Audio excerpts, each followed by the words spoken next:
How many of you clap? How many of you know what ChatGPT is? There are things, and everyone in the audience should know this, there are things coming down the pipeline on the artificial intelligence front that are just going to make your hair stand on end within the next year, because there is so much transformation going on in that domain. And that's been the case, particularly for the last 6 months, that it's almost unimaginable. I figure a third of the universities will go broke in the next 5 years. So I'll tell you what ChatGPT is, just so you know, because you need to know this. And I don't know what sort of technological revolution this is. It's smarter than you. This is a big deal. So this AI system, it's a general language processing model, was released about a week and a half ago. And I went and interacted with it. It's an AI system, artificial intelligence system. It basically is trained on, well, a massive corpus of spoken or of text. So it's derived its models of the world from the analysis of human speech, essentially. It isn't using real world data yet, but that will be happening certainly within the next year. And ChatGPT analyzes a very large corpus of text, and that corpus is growing all the time. Now, it's already sophisticated enough. I went on to it last week and I said, okay, some of you know I've written these books, 12 Rules for Life, and then Beyond Order, 12 more rules, because, you know, you can't have enough rules. And I asked it, this is what I asked it to do. I said, write me an essay that's a 13th rule for Beyond Order, written in a style that combines the King James Bible with the Tao Te Ching. That's pretty difficult to pull off, you know. Any one of those things is hard. The intersection of all three, that's impossible. Well, it wrote it in about 3 seconds, 4 pages long, and it isn't obvious to me, for better or worse, that I would be able to tell that I didn't write it. Right, and okay, and that's pretty impressive, but the fact that it could do that grammatically perfectly, right, and quite impressive philosophically. I also had it write an essay on the intersection between the Taoist version of ethical morality and the ethics that are outlined in the Sermon on the Mount, which it just nailed, got that dead right, brilliant. Again, it took it about 3 seconds.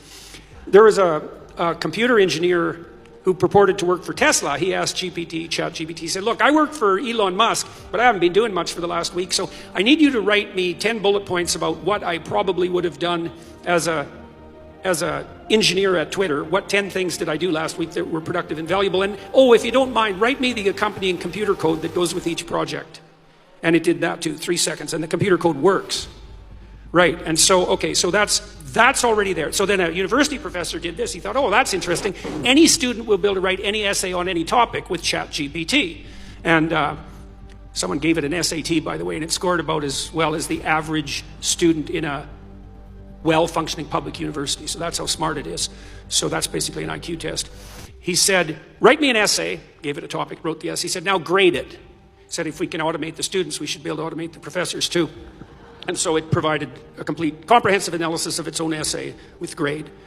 It wrote, someone else asked it, write the screenplay and describe the characters for the next $900 million Hollywood blockbuster. It's like, bang, plot, characterizations. Then someone else took the descriptions of the actors and said, generate photorealistic computer images for each actor.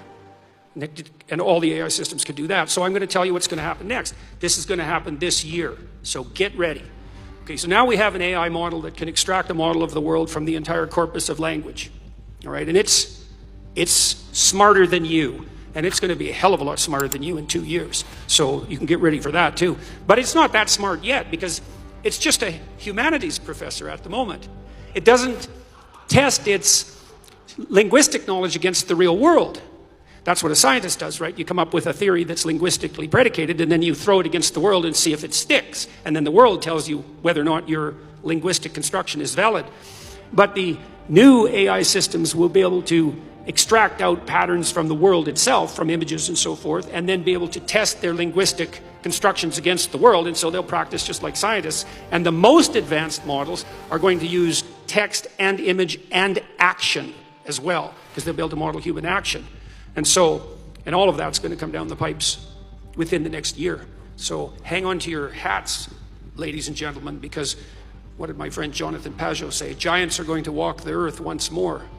And we're going to live through that. And Elon Musk, one of the things he's working on, he thinks that the world will be controlled by whoever produces the most functional AI system the fastest, because there'll be a first mover advantage. And one of the things Musk has been working on for a long time are distributed AI systems, so that you'll have your own artificial intelligence to protect you against, well, let's say against Google's artificial intelligence, for starters. Yeah, or the CCP's artificial intelligence, because you can bet your hat they're working on that about as fast as they possibly can.